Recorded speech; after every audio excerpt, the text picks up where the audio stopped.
Bismillahirrahmanirrahim. Assalamualaikum warahmatullahi wabarakatuh. Perkenalkan, kami dari kelompok 5 studi kelayakan bisnis kelas 20 MCC dengan anggota kelompok saya sendiri yaitu Muhammad Maulana dengan NPM 2040100134. Saya sendiri Sari Pristin dengan NPM 2040101115. Saya sendiri Alpi Said Jaldi dengan NPM 2040100124. Dan saya sendiri Farhan Rosadi dengan NPM 2040100125. Baik, kami di sini akan mempresentasikan mengenai proposal studi yang telah kami buat, yaitu mengenai fruit sandwich. Baik, untuk pembahasan materi yang pertama akan dilakukan oleh Alpi Sarif. Pada Alpi Sarif dipersilakan. Baik, untuk pembahasan yang pertama, kita di sini akan membahas tentang rencana pengembangan. Nah, pada bisnis fruit sandwich ini, target pasar yang pertama itu, bisnis yang sedang kami rencanakan ini adalah bisnis yang bergerak di bidang kuliner, yaitu fruit sandwich, di mana target sasaran pasarnya adalah para pelajar, mahasiswa, dan masyarakat secara luas. Dalam penjualannya, satu box itu berisi satu buah, satu pieces sandwich, di mana buahnya tuh berbagai macam buah di mix gitu, jadi isinya diisi sama kiwi, strawberry, dan juga mangga. Jadi si sandwich ini tuh lebih kepada target pasarnya tuh kalangan mahasiswa lalu pelajar yang mana mereka tuh tidak punya banyak waktu yang harus satu-satu lah istilahnya, sehingga kan solusi dari keterlambatan makan itu ada di makanan yang cepat saji dan gampang didapatkan gitu kan.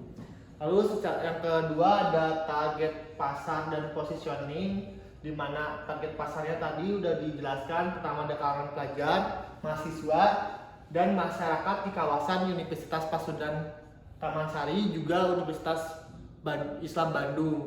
Lalu di sini ada positioningnya, di mana hidangan ini tuh hidangan selingan atau snack, di mana orang-orang yang tidak mempunyai cukup waktu untuk makan, misalnya sebagai bekal orang yang bekerja dalam perjalanan dan sebagainya gitu.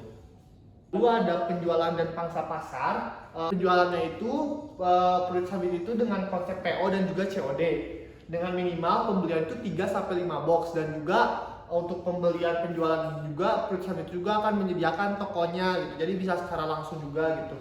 Lalu ada strategi pemasaran, di mana harga pasarnya itu terjangkau, harga yang kita tawarin itu terjangkau tapi dengan kualitas, dengan mengedepankan kualitasnya gitu. Lalu di sini juga ada visi dan misi. Yang pertama itu ada visi, di mana menyajikan cemilan dan dessert yang segar serta menyehatkan sehingga dapat digemari banyak orang dengan membangun bisnis yang mampu bersaing di pasaran.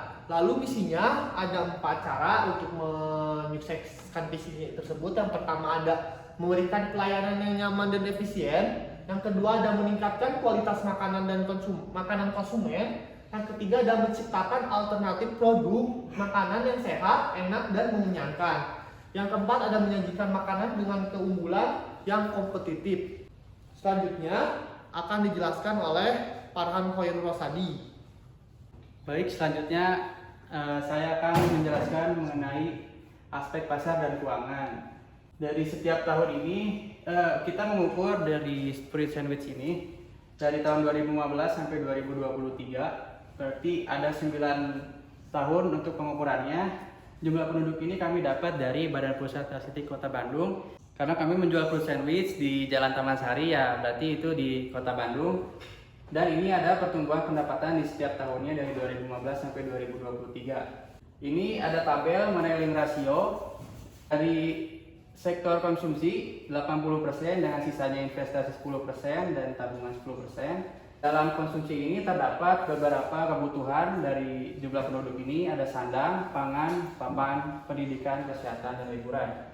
Di pangan ini terdapat 50%, di antaranya ada makanan dan minuman. Kami menuju ke makanan karena memang bisnisnya fruit sandwich, yaitu 60%. Dan masuk ke pokok dan dan sampingan. Fruit sandwich ini masuk ke makanan sampingan 30%, masuk kategori manis yang 50% ini.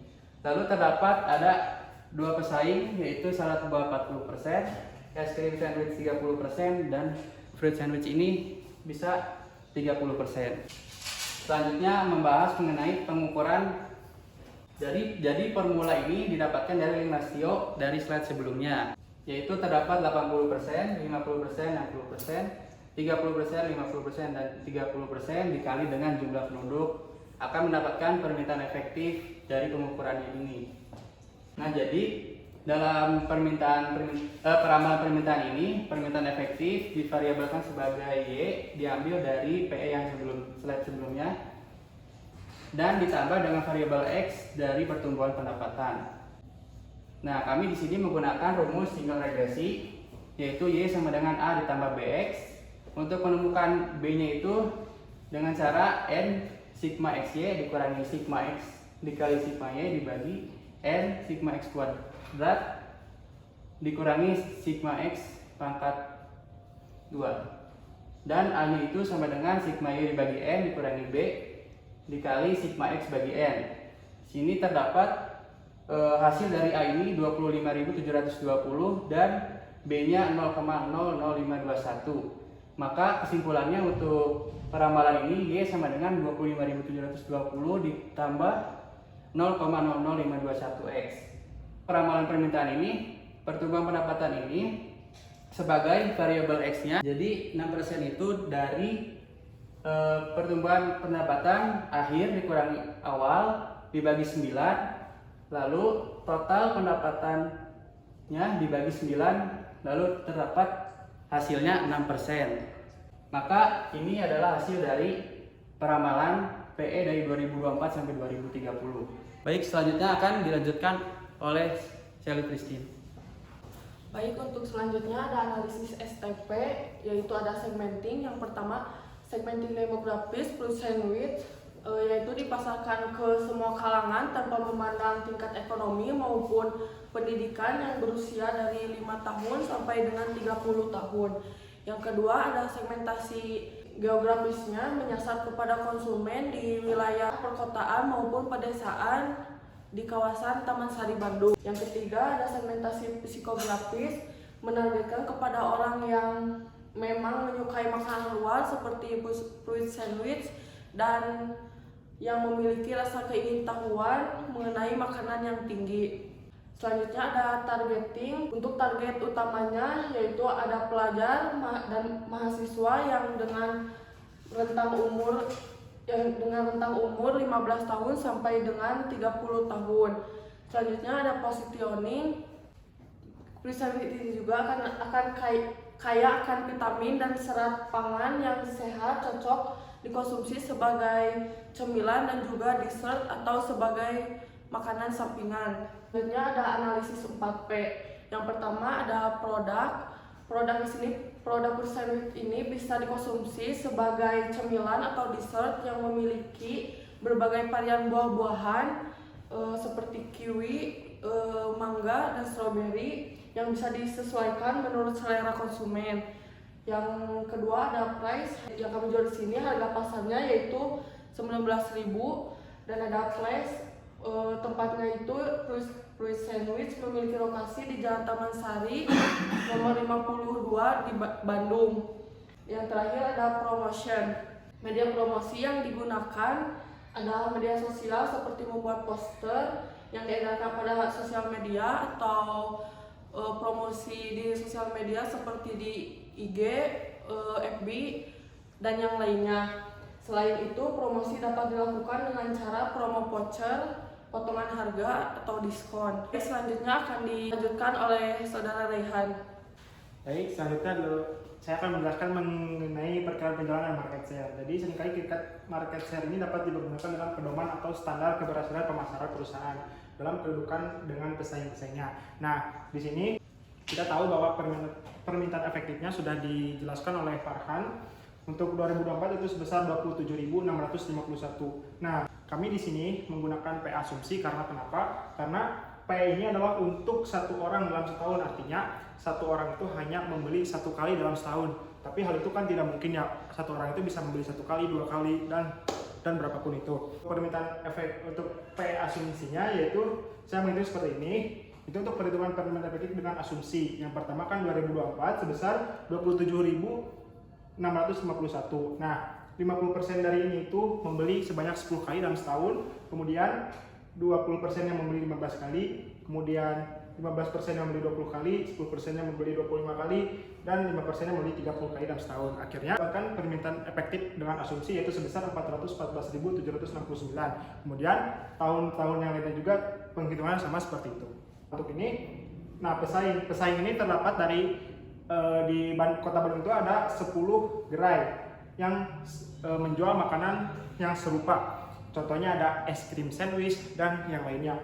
Nah, untuk itu pesaingnya 390.000 itu dapat dari 10 gerai dikali hari penjualannya itu 260 hari dikali per harinya pesaing ini bisa menghasilkan 150 unit produk. Akhirnya mendapatkan pesaing 39.000. Kemudian market potensial. Market potensial ini dihitung dengan cara P asumsi dikurangi pesaing, yaitu sebanyak 24.769. Kemudian market share. Nah, market share ini di tahun pertama produk kami itu menargetkan 75%. Karena kenapa? Karena kan produk kami itu produk yang terbilang baru gitu kan. Otomatis pasar dari market potensial ini kita akan ambil sebanyak 75%-nya saja. Nah, untuk kapasitas produksi, perusahaan kami ini memiliki kapasitas produksi sebesar 30.000, yaitu setiap jamnya kami itu bisa memproduksi 2 bread sandwich dikali dengan 8 untuk jam kerjanya, dan kemudian dikali dengan jumlah harinya 260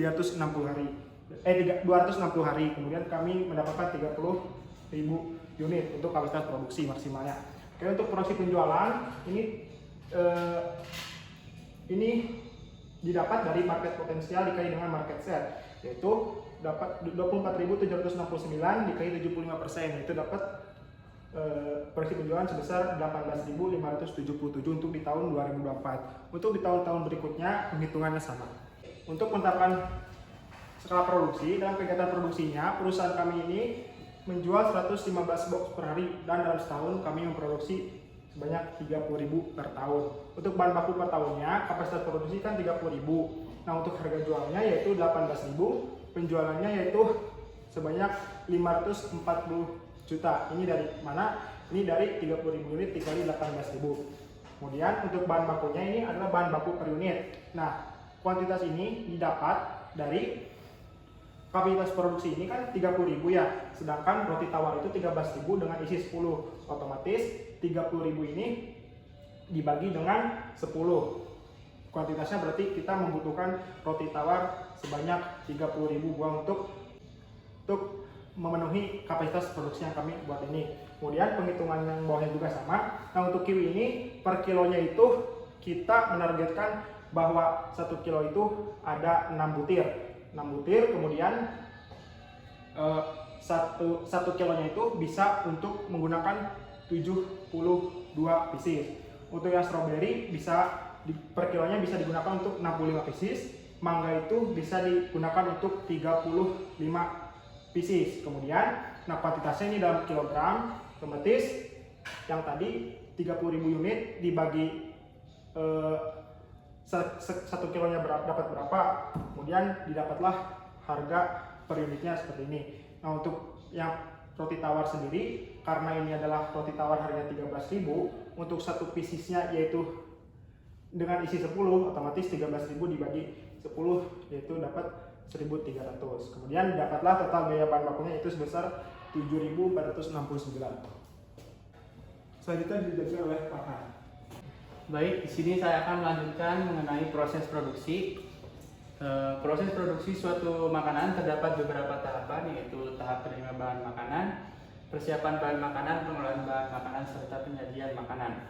Jadi dalam setiap tahapnya ini, jika tahap penerimaan bahan makanan itu seperti untuk mempersiapkan stok bahan baku di gudang, lalu dilanjut dengan tahap makanan persiapan dengan cara memproduksi fruit sandwich-nya, lalu pengolahan bahan makanan serta penyajian makanan untuk siap dilakukan penjualan dalam freezer. Ini terdapat pemilihan tata letak. Di sini adalah layout depan dari toko. Yang pertama, yang B ini adalah kasir, C-nya adalah ruang tunggu, Di tengahnya ruang makan, dan ini dapur dan toilet. Ada pemilihan lokasi. French Sandwich memilih lokasi di Jalan Taman Sari, tepatnya di sebelah Yomart. Lokasi ini sangat strategis karena berdekatan dengan kampus Universitas Pasundan dan Universitas Islam Bandung, yang memang target utamanya itu kalangan mahasiswa. Selain itu, tempatnya di samping Yomart dan rental PlayStation yang memungkinkan bisa menjadi daya tarik bagi calon pelanggan. Jadi, pemilihan lokasi ini memang tujuan utama kami itu untuk menargetkan kepada kalangan mahasiswa, karena memang mahasiswa ini memiliki rasa penasaran mengenai fruit sandwich yang kami jual. Baik, selanjutnya akan dibahas oleh Sally. Baik, selanjutnya ada penyusunan skedul kerja. Dalam menjalani usaha fruit sandwich ini tentunya akan ada penjadwalan atau skedul kerja operasional supaya kegiatannya berjalan dengan baik dan lancar. Maka diberlakukannya skedul jam operasionalnya, yaitu buka dari hari Senin sampai dengan hari Jumat, mulai dari jam 7 pagi sampai dengan jam 9 malam. Dan untuk open toko bukanya itu dari jam 8 pagi sampai dengan jam 8 malam. Selanjutnya ada pemilihan jenis teknologi. Untuk fruit sandwich ini menggunakan mesin mixer dalam proses pembuatan whipped cream dengan tujuan untuk efisiensi waktu. Kemudian untuk platingnya dilakukan secara manual. Untuk selanjutnya akan dilanjutkan oleh Alpi Syarif. Selanjutnya di sini untuk mengetahui kelayakan suatu bisnis juga kita perlu mengetahui kebutuhannya apa saja sih yang digunakan dalam membangun suatu bisnis ini gitu kan. Di sini ada analisis kebutuhan, di mana analisis kebutuhan itu terdapat dua ya, yaitu ada aktiva berwujud dan juga aktiva tak berwujud. Untuk aktiva terwujud itu terdiri dari peralatan, tanah, bangunan. Juga di sini ada total bahan baku gitu. Lalu di sini juga ada TKL, ada OPA, ada gaji tetap dan lain-lain. Di sini juga ada aktiva tak berwujud gitu. Yang mana aktiva tak berwujud itu terdiri dari pendirian perusahaan dan juga perizinan perusahaan. Nah, di sini dapat kita lihat juga di sini kita perlu tahu juga per tahun itu berapa sih yang dibutuhkan untuk tahun pertama ini gitu kan, sehingga di sini kita pisahkan di mana bahan baku itu per tahunnya total 224 juta, sedangkan tenaga kerja tidak langsungnya itu dapat ada totalnya ada segini. Lalu di sini juga ada TKL dan lain-lain. Nah, pada perhitungan bahan baku juga tadi sudah sedikit disinggung oleh teman saya di awal, itu ada perhitungan yang mana kita harus perlu tahu dulu gitu berapa jumlah unit yang dibutuhkan. Karena kapasitas produksinya kita tuh 30.000, maka bagaimana caranya si semua bahan baku ini tuh harus bisa memenuhi kapasitas produksi kita yang sudah ditentukan, yaitu 30.000. Jadi tadi di awal juga sudah dijelaskan cara menghitungnya. Itu paling saya singgung sedikit saja. Di sini kan ada misalnya ada buah mangga itu kan 1 kilonya itu 27.000. Nah, pada 1 buah mangga itu, pada 1 kilo buah mangga itu terdapat 3 buah mangga. Nah, di mana satu buah sandwich buah itu terdiri dari 3 jenis buah-buahan ini, Mak. Jadi strawberry, mangga dan kiwi itu disatukan dalam satu pieces sandwich, sehingga nilai kuantitasnya tuh rata gitu kan. Jadi enggak yang satu sandwich itu 1 buah gitu. Itu tadi sempat disinggung sama saudara Rehan, makanya itu agak banyak dalam satu kilo buah kiwi misalnya tadi dikatakan ada 72 pieces sandwich ya, karena itu tuh buat satu jenisnya doang gitu. Lalu selanjutnya juga di sini kan kita sudah mendapatkan lah total kebutuhan dananya juga sebanyak 857.499.000, di mana setelah kita mendapatkan total kebutuhan dana ini kita akan memerlukan sumber dana. Sumber dananya dapat dari mana saja sih? Bisa dari modal sendiri, bisa pinjaman, bisa juga dari koperasi dan lain-lain itu. Atau sumber dananya kita menggunakan dua, yaitu ada modal sendiri dan juga meminjam ke bank, di mana modal sendiri yang kita keluarkan sebesar 557.499.000. Lalu sisanya kita meminjam ke bank dengan bunga kreditnya 8%, tahun jatuh temponya itu selama 6 tahun. Nah, untuk perhitungannya sendiri kita menggunakan suku bunga anuitas. Kenapa? Agar setiap bulannya kita membayar dengan tetap, di mana bunganya itu sendiri menurun gitu. Jadi perhitungannya itu seperti ini, dimana kan kalau suku bunga anuitas itu bunga itu menurun, pokoknya itu sebaliknya menaik, tapi dengan pembayarannya tetap. Jadi setiap tahun itu pembayarannya akan selalu tetap. Nah, jika ingin mengetahui per bulannya berapa, tinggal si 64 juta sekian ini dibagi 12 saja, akan mendapatkan jumlah biaya yang harus dibayarkan untuk membayar hutang ke bank tersebut gitu. Di sini juga kita akan menentukan harga pokok produksi gitu kan. Di sini kan kapasitas produksinya 30.000 unit dengan bahan bakunya itu tadi sudah kita dapatkan sebanyak 7.469.000. Itu 1.000 per unitnya itu kan tadi sudah dihitungkan dengan kapasitas produksi gitu kan. Dimana misalnya yang roti tawar itu kan harganya 13.000 tapi isinya 10 pieces. Nah, 10 lembar roti, di mana satu sandwich itu membutuhkan 1 lembar roti, sehingga kita akan mendapatkan 10 sandwich dari satu pieces roti tawar gitu kan, satu pak lah istilahnya gitu. Dimana kalau misalnya kita bagi, kita pengen tahu gitu 1 lembar itu butuh harganya berapa sih buat 1 sandwich itu gitu. Ternyata untuk 1 sandwich itu membutuhkan roti tawar 1 lembar dengan harga 1.300 gitu. Mendapatkan sekian, sehingga total biaya bahan bakunya 7.469 per unit. Nah, untuk tenaga kerja langsungnya kita asumsikan untuk 30.000 unit, di mana kapasitas tenaga kerja langsungnya itu 1 bulannya 1.500.000 dengan jumlah tenaga kerja 2. Jadi satu tenaga kerja itu bisa dengan harga 600 per unit gitu kan. Dimana kalau kita kalikan mendapatkan gaji per tahunnya 18 juta. Di sini juga ada FOA variabel. Ini lalu juga ada gaji tetap. Gaji tetap terdiri dari gaji office yang terdiri dari 2 orang, dimana itu isinya itu ada buat manajer dan juga ada bagian keuangan dan administrasi. Lalu di sini juga ada FOA tetap, listrik, air, telepon, beban pemasaran, bensin, kebersihan. Jadi total FOA-nya sebesar 27 juta gitu. Nah, di sini juga setelah mengetahui tadi kebutuhan, kan ada aktiva berwujud dan tidak berwujud. Pastinya suatu aktiva itu akan adanya penyusutan. Makanya itu kita perlu juga menganalisis investasinya, berapa sih depresiasinya, berapa sih amortasinya, sehingga kita mengetahui gitu nantinya kita harus mengeluarkan beban per tahunnya berapa buat depresiasinya. Di sini kan untuk cara menghitung depresiasi kan harga pembelian dikurangi nilai sisa lalu dibagi umur ekonomis. Nah, umur ekonomis itu kita didapatkan dari aturan pemerintah gitu.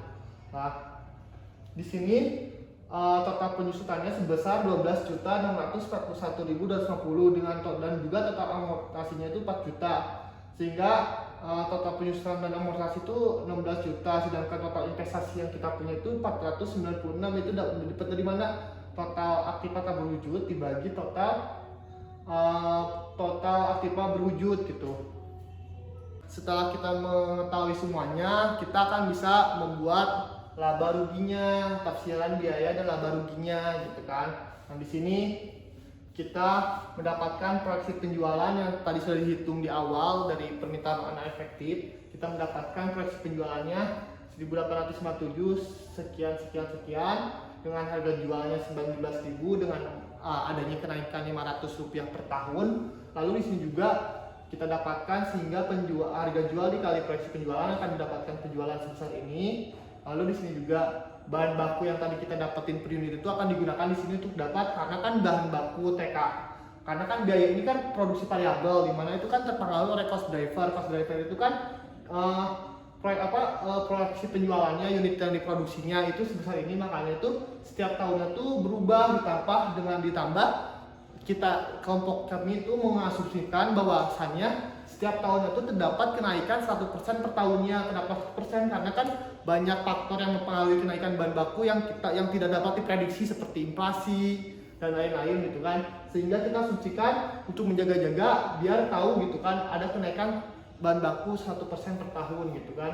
sehingga kita dapatkan total biaya variabel, lalu akan mendapatkan margin kontribusi, di mana margin kontribusi itu didapat dari penjualan dikurangi total biaya variabel. Ini juga ada beban tetap. Beban tetap itu tiap tahunnya akan selalu sama. FOH juga semuanya akan selalu sama karena itu kan tetap gitu. Jadi sehingga total beban tetapnya sekian.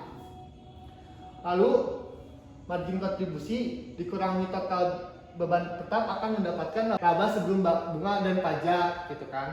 Nah, setelah ini kan ini masih kotor nih, laba kotor nih kan. Kita juga kurangi dengan bunga yang kita kita kurangi dengan bunga yang mana bunga itu didapatkan dari hutang ke bank tadi yang sebanyak 300 juta. Kita masukkan sini setiap tahunnya karena cuma sampai 6 tahun, maka di tahun ke-7 itu kita tidak ada hutang ke bank lagi sehingga dikosongkan. Lalu di sini dapatlah laba sebelum pajak. Dapat dari mana? Bunga dan pajak dikurangi bunga gitu. Laba sebelum bunga dan pajak dikurangi bunga gitu kan. Lalu mendapat laba sebelum pajak sekian. Nah, lalu kita juga harus menghitung pajak kan sebesar 22%. 22% dikali 49 juta dapat 10 juta. Ini laba sebelum pajak dikurangi pajak, dapat laba setelah pajak. Nah, perusahaan kami mengusulkan untuk adanya keuntungan pemilik sebesar 10%. Jadi keuntungan pemilik itu dimana akan dibagikan kepada para pemilik dari perusahaan sandwich ini gitu kan, yang memberikan modal istilahnya gitu kan. Kita akan dapatkan laba bersih. Nah, dari perhitungan laba bersih ini juga kita akan mengetahui ARR, yaitu dengan rumus average earning after tax dibagi investment dibagi 2 dikali 100%. Earning after tax-nya kan segini, 34 sekian ditambahkan lalu dibagi 6 akan mendapatkan sebesar 100 juta 9 sekian. Nah, lalu investasi tadi kan kita dapatin ini, lalu dibagi 2 jadi 248. Nah, ini bagi ini dikali 100 maka ARR-nya sebanyak senilai 40,65%, bisa dikatakan layak gitu. Selanjutnya akan dilanjutkan oleh Raihan. Baik, untuk proyeksi keuangannya, penyusunan proyeksi keuangan dari penjualan itu sudah dijelaskan oleh Saudara Alfi tadi. Ada tahun pertama itu 352.953.909. Kemudian dikurangi kemudian dikurangi bahan baku, upah langsung, biaya variabel, biaya tetap, cicilan pokok, bunga, pajak sebesar 22% itu dari kebijakan pemerintah, kurangi hutang pemilik. Nah, ini adalah jumlah arus kas keluarnya itu untuk tahun pertama yaitu sebesar 358 juta sekian. Kemudian arus kas bersih itu atau net cash flow itu penjualan dikurangi dengan jumlah kas keluar, yaitu sebanyak minus untuk tahun pertama itu minus 5.929 sekian. Nah, untuk menghitung payback period ini yaitu dengan cara arus kas masuk kita itu dijumlahin di sini. Nah, ini kan untuk tahun pertama itu negatif 5 juta. Kemudian investasi kan 469 ya. Nah, kemudian yang ini untuk arus kas bersih untuk tahun kedua itu 109. Kemudian yang 502 dikurangi 109 itu 393 sampai ke tahun berikutnya. Nah, untuk payback period ini dilihat dari tahun keberapa sih untuk sisa investasi ini tidak negatif. Nah, ini kan tidak negatifnya di tahun kelima, otomatis di tahun keempat ini masih ada negatif sebesar 120 juta. Nah, cara menghitungnya yaitu ini kan tahun keempat ya. Kemudian tahun keempat ini 120 juta ini dibagi dengan 166. Kemudian dapat hasilnya dikali 12. Nah, mendapatkan 9 bulan sekian. Nah, yang angka itu dikurangi 9 kemudian dikali dengan dikali dengan jumlah hari per bulan yaitu 20. Jadi 30. Jadi 20 hari untuk sisanya. Kemudian karena ini payback periodnya kurang dari 5 tahun, artinya perusahaan kita atau proyek kita itu layak. Untuk menghitung NPV itu dengan cara kita hitung dulu, kita masukkan dulu ke dalam tabel cash flow-nya itu tahun 2004 sampai 2030. Untuk present value-nya di sini. Nah, kemudian present value ini dijumlahin. akhirnya dapat sebesar 691.431 sekian. Nah, untuk penghitungan profitability index yaitu dengan cara sigma present value yang ini dibagi dengan investasi awal. Tadi kan sudah dijelaskan bahwasannya investasi awal itu sebesar 496 juta sekian. Kemudian menjadi pembagi dari present value dan mendapatkan profitabilitas indeks sebesar 1,392. Ya. Kemudian untuk menghitung IRR. Nah, untuk menghitung IRR ini menggunakan dua perbandingan, yaitu untuk rate yang 20% kemudian dan rate 10%. Nah, untuk yang rate 20% present value-nya itu negatif 118 juta sekian. Untuk rate yang 10% mendapatkan present value-nya itu 34 juta. Kemudian masukkan nilai ini ke dalam rumusnya, yaitu investasi awal ditambah NPV yang pertama dikurangi per NPV 1 dikurangi NPV 2 dikali dengan bunga rate yang kedua dikurangi angka 1. Masukkan nilainya dan mendapatkan IRR sebesar 11,83%. Kemudian kesimpulan. Nah, dari perhitungan aspek keuangan tadi, maka dapat disimpulkan bahwa ARR itu adalah sebesar 40,65% itulah ya. Payback periodnya itu sebesar 4 tahun 9 bulan 20 hari itulah ya. Untuk NPV-nya yaitu sebesar 691 juta sekian ya. Untuk profitability index yaitu sebesar 1,392 layak, dan juga IRR-nya sebesar 11,826% dan itu pun layak juga. Sekian presentasi yang bisa kami sampaikan, kurang dan lebihnya mohon maaf. Bila topik dulu, wassalamualaikum warahmatullahi wabarakatuh. Terima kasih. Bye.